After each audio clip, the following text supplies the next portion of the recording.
I noticed though is over the days that for me, this was a new edge. And I think with being courageous and brave, I remember maybe 10 years ago at a conference asking the audience, when was the last time you did something that made you feel super like badass brave? And less than 1% of the room put their hand up. And that, it just kind of blew my mind. Like I hadn't planned on asking the question. I don't even know where the question came from, but it always stuck with me. And I think that that is indicative of most of our society and population. I think that very few people ever do the things that make them feel like a superhero, like total badass. And for me, it was doing the moon dance. For you, it might be going to Coachella or getting that divorce and having your freedom or going into your own business. I know there's a few new entrepreneurs on this call who are just making that leap of faith. How do I do something different? And for me, you know, earlier this year, I did a moon dance, which is 400 women dancing in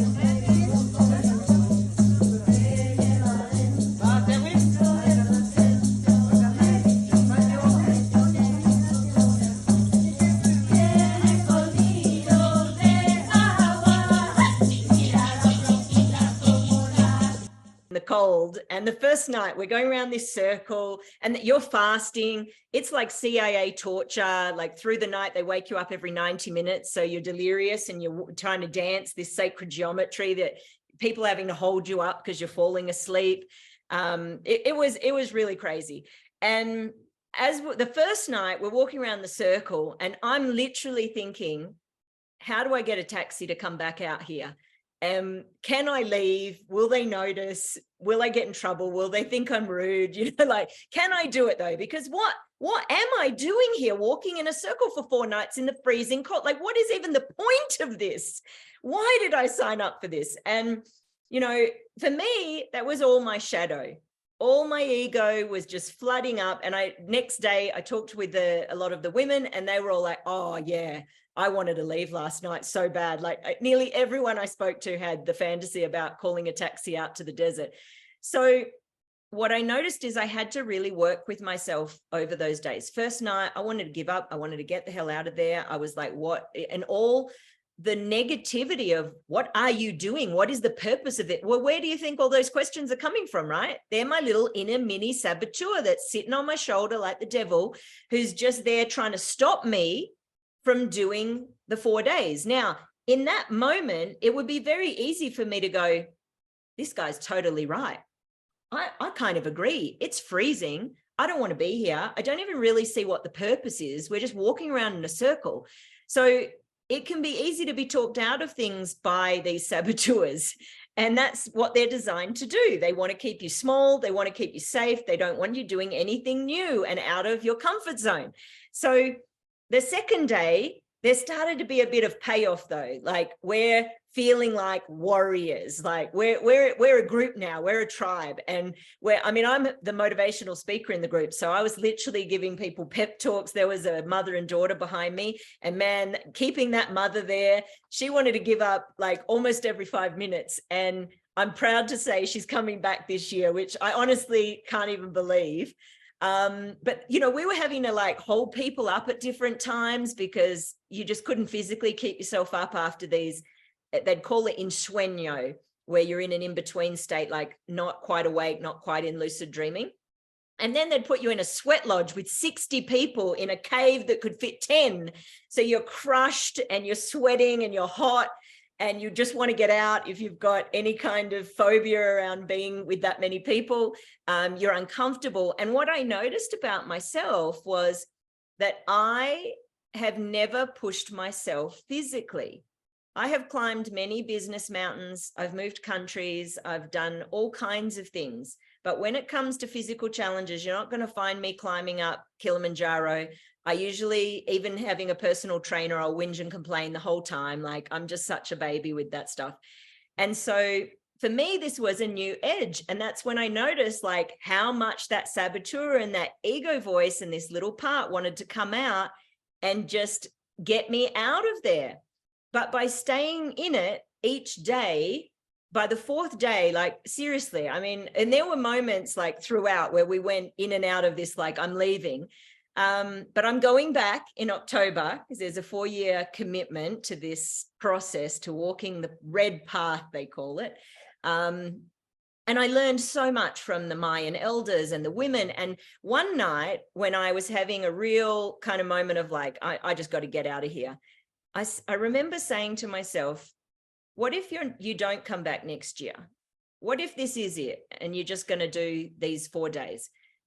And I remember thinking, wow, where on planet Earth in 2023 do you get to have a tribal experience of something that our ancestors would have done hundreds and hundreds of years ago? Like, this is a very rare, sacred experience that continues to live on and be. There were women in the circle who were in their 80s walking with no complaint, and there's me having my little whingy crybaby moment. There were mothers with their children who they had walked every year since they were in the womb, and then carried them, and now the kids were walking. And they had no problem in the sweat lodges and fasting and being woken up. So there was something about the community and the collaboration and seeing everyone else that kept me going, and sharing and sisterhood. But I think sometimes we have to find something about what our next dream is, or our next thing, that can balance and overcome. It doesn't mean that side by side, walking around that circle, I say it like, you've got to hold hands with fear. You've got to become best friends, BFFs, with your fear, with your ego. When I got on that TEDx stage, I was sick all day. I wanted to throw up in the bathroom for a good 8 hours. Like, it was awful. But I had this drive, this inner knowing, this feeling that I had to get on that stage. I had to share that message. You know, I didn't want to get on the plane. I've been in fetal position, arriving in LA. All these different moments, doing plant medicines, you know, often the fear of the unknown. So we fear success, we fear failure, we fear the unknown. And so we've got to make friends with all of that. And that's another piece of when we're doing these little mini regressions and we're sitting with these parts of ourselves. There's a part of that where you've got to go, well, what is the fear? If I'm really honest with myself, if I haven't done this for 10 years, is it because that I fear failure? Is it that I don't want to do anything new or different, or I'm scared of what new and different might look like? Maybe it won't be as good as I think. But I would say, come back to, why did you have the desire and the dream in the first place? You know, where did that seed come from? Because you wouldn't be thinking about doing this if it wasn't somehow a part of your divine destiny. You know, I knew I wanted to be in that circle. For 4 years, I'd resisted it. Every time my friends, my sisters were doing it and they asked me, I was like, no, I'm not ready.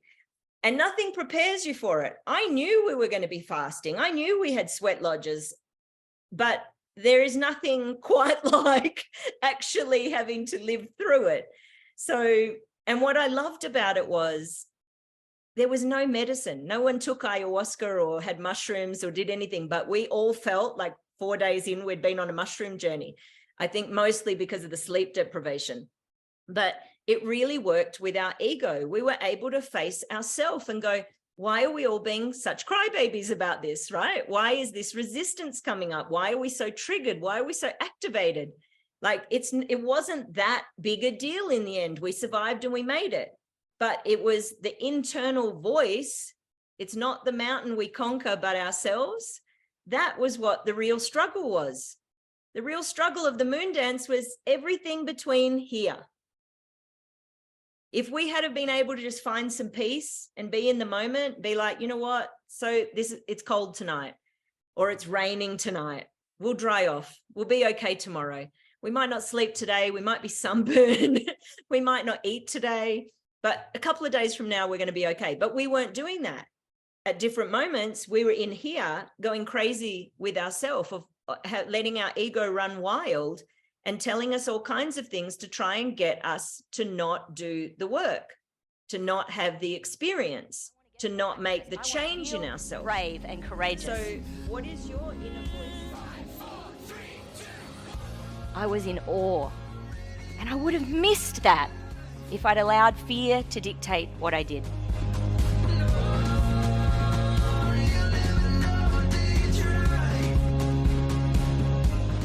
And I think there are moments for each of us when we can sit up with that warrior inside us and go, I'm okay, I've got this. What if your gift, what if your truth was actually your superpower?